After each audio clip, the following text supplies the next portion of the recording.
Hello everyone, welcome back to These 10 Things, your ultimate destination for insightful countdowns.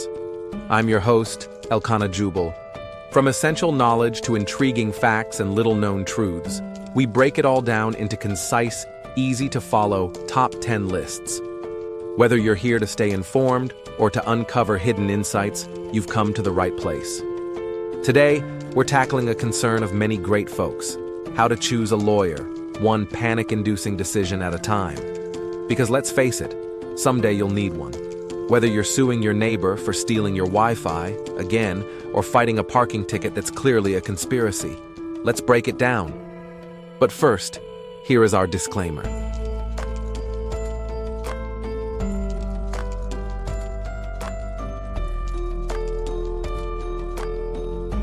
In today's episode, we're addressing an important topic: how to pick a lawyer without accidentally hiring a human red flag. We're ranking 10 steps from may to must-have, like Tinder, but with fewer ghosting and more subpoenas. Let's get started. Step number 10. Consider lawyer's location or proximity. While proximity can aid in-person meetings or local court familiarity, many tasks can now be handled remotely. Prioritize expertise over geography. Sure, picking a local lawyer, like in your city, is convenient, like choosing the pizza joint down the street because it's right there when you're starving. But guess what? Zoom exists.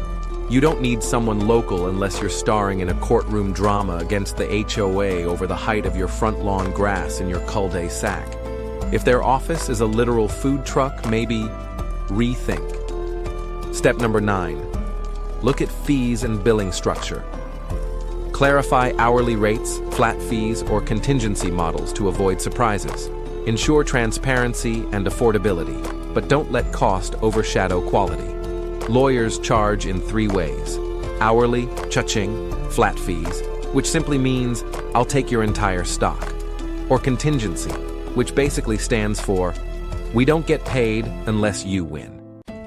Here is a pro tip. If their fee is higher than your smoothie budget for the year, please ask questions.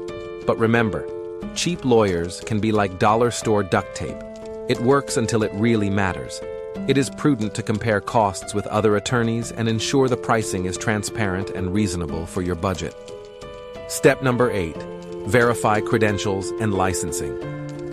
Confirm they're licensed in your state and in good standing with the Bar Association. That way, you can avoid disbarred or unethical practitioners. Always check if they're licensed. Google your state's Bar Association. If their license expired when Walker, Texas Ranger was in Season 1, please keep scrolling. You don't want your case handled by someone who got disbarred years ago.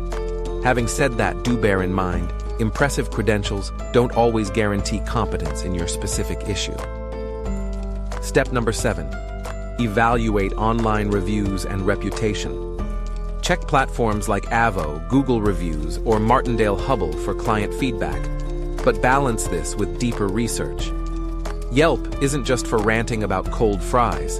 A lawyer's online reputation offers critical insights into their professionalism and client satisfaction. Look for the following patterns. A. Green flags. Examples of this feedback can include statements that says, "He handled my messy startup dissolution without bankrupting my sanity," which also proves complex case skills. Or, "He warned me about risks up front without sugarcoating," which shows ethical transparency. B. Red flags. Examples can include feedback like, "He charged me for 10 urgent emails that went unanswered," which indicates billing versus action mismatch or state bar sanctions. So, reputation isn't just reviews, it's patterns. If their Avo profile reads like a true crime podcast script, by all means, hard pass. Step number 6. Assess availability and communication. A lawyer's responsiveness can make or break your case. Prioritize attorneys who set clear expectations. Make sure to ask, do you use client portals, or is this a carrier pigeon situation? Examples of green flags can include a communication roadmap, for instance, weekly updates, 24-hour response for emergencies, or a dedicated paralegal for routine queries. Red flags can include statements like, "I'll get back to you, eventually," or providing you with no backup plan if they're out of reach without notice. The best lawyers run like a well-oiled machine, not a panic-driven Uber driver. Step number 5. Verify specialization and experience. Choose a lawyer whose primary focus aligns with your issue. For example, family lawyer, immigration attorney, criminal defense lawyer. Experience in similar cases ensures familiarity with relevant laws. Hiring a lawyer without expertise is like using a scalpel to fix a car. It's the wrong tool. So, make sure to ask questions like, how many cases like mine have you handled this year? What certifications do you hold in this area?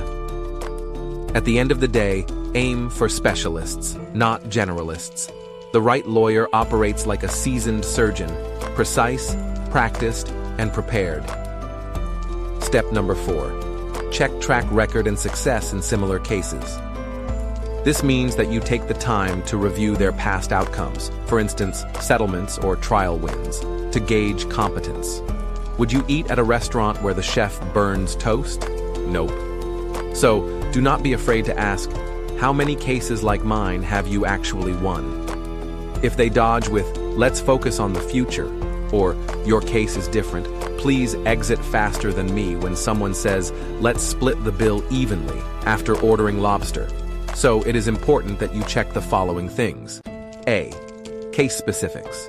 For example, I handled 50 custody battles is a better answer than I'm good at these kind of stuff. What stuff? They should be very specific. B. Awards. Look for super lawyer or AVO rated 10 out of 10. These are the ones that matter, not participation trophies. Ignore these, even if they are sparkled with glitter all over his office walls.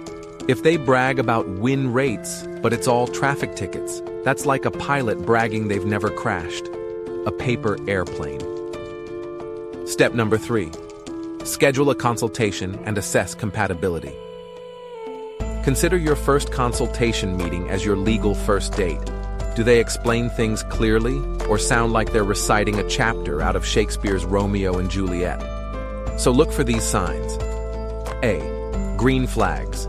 If they can humbly translate legal jargon into human ease. B. Red flags. If they are staring at you like you dropped from Mars that morning and you have no idea when the sun rises or when it sets. If they make you want to fake a fire alarm or develop a sudden allergy to the potted plant in the corner stool in his office. Abort. A good lawyer leaves you thinking, I'd trust them to babysit my chaos puppy. Not, oh no, now I need a lawyer to sue my lawyer.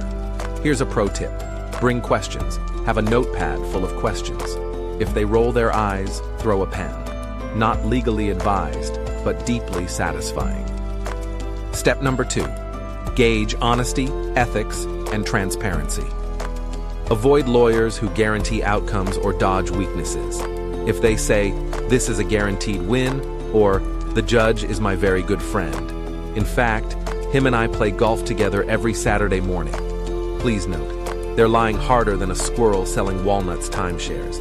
A good lawyer will tell you, here's the risk, my friend, here's the fight, but this is what we can do to win this. Avoid anyone shadier than a palm tree at high noon. And finally, step number 1. Evaluate trust and comfort level. This is the most important of all of them. Trust is non-negotiable. Your lawyer should feel like a cross between your therapist and your hype man. If you don't trust them, it's like befriending someone for their Netflix password. It's a disaster. Ask yourself, would I let them water my cactus? If not, next. And there you have it. Life is messy, so are lawsuits.